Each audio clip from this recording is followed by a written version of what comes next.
Hi அஸ்ஸலாமு அலைக்கும். So இன்றைக்கு நான் என்ன சொல்ல போகிறேன்டா, நம்ம நேற்று உங்களுக்கு ஒரு ஐடியா ஒன்று தந்திருந்தேன். இலங்கையில் உள்ள பிஸ்னஸ் பீப்புளுக்கு மால்டீவ்ஸில் வந்து இந்த கெஃபே பிஸ்னஸ், ஒரு ரெஸ்டாரண்ட், ஒரு நல்ல சாப்பாட்டு கடை திறக்கிறதுல எந்த அளவிலான ஆப்பர்ச்சுனிட்டிஸ் இருக்குதுன்னு நான் சொல்லியிருந்தேன். ஆனால் இன்றைக்கி நான் இன்னொரு ஐடியா சொல்ல போகிறேன். என்னென்னு சொன்னால், மரக்கறி பழங்களுக்கு நல்ல ஒரு டிமாண்ட் இருக்குது.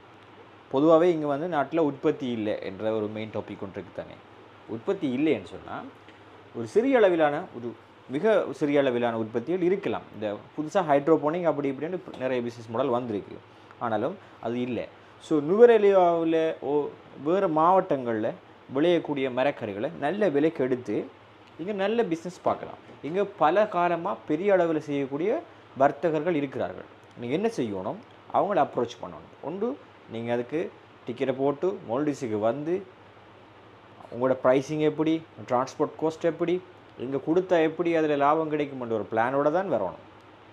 இல்லாட்டி நீங்கள் ஜஸ்ட் ஒரு ட்ரிப்பாக வந்துட்டு ஒரு ஐடியாவை எடுத்துக்கொண்டு போய் நாட்டில் பயசர லிஸ்ட் எடுத்துகிட்டு இங்கே வந்து ஸ்ரீலங்காவை விட நல்ல டிஜிட்டலைஸ் ஆன ஒரு கம்யூனிட்டி.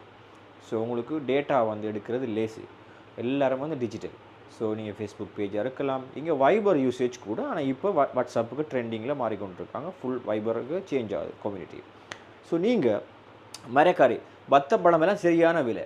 ஸோ ஸ்ரீலங்காவில் இருக்க முக்கியமாக நல்ல லாபகரமாக இருக்கக்கூடிய உற்பத்தியாளர்கள் இந்த நாட்டு பக்கத்தில் இருக்கிற நாடு மிக இலகுவாக நீங்கள் உங்களோட பொருட்களை இங்கே அனுப்பிலும். ஸோ ட்ரை பண்ணி பாருங்கள். ஆல்ரெடி நிறைய பேர் இருக்கிறாங்க ஸ்ரீலங்காவில் பாரிய அளவில் ஏற்றுமதி செய்யக்கூடியவர்கள் மால்டீவ்ஸுக்கு. ஆனால் அதுலேயும் உங்களுக்கு ஆப்பர்ச்சுனிட்டி இருக்குது. ஸோ அந்த ஆப்பர்ச்சுனிட்டியை நீங்கள் தேடி போகணும், தேடி பாருங்கள். அதில் உங்களுக்கு கொண்டு தான் இந்த அக்பர் டீ. இலங்கையில் கூட அவ்வளோ இல்லை. இங்கே அக்பர் டீனா செத்து போகிறாங்க, அவ்வளோ ஃபேமஸ், ப்ரைஸும் அப்படி. ஸோ 1000 பேர் இருந்தாலும் உங்களோட ரிஸ்க்கு நீங்கள் தேடினா எடுக்கலாம்.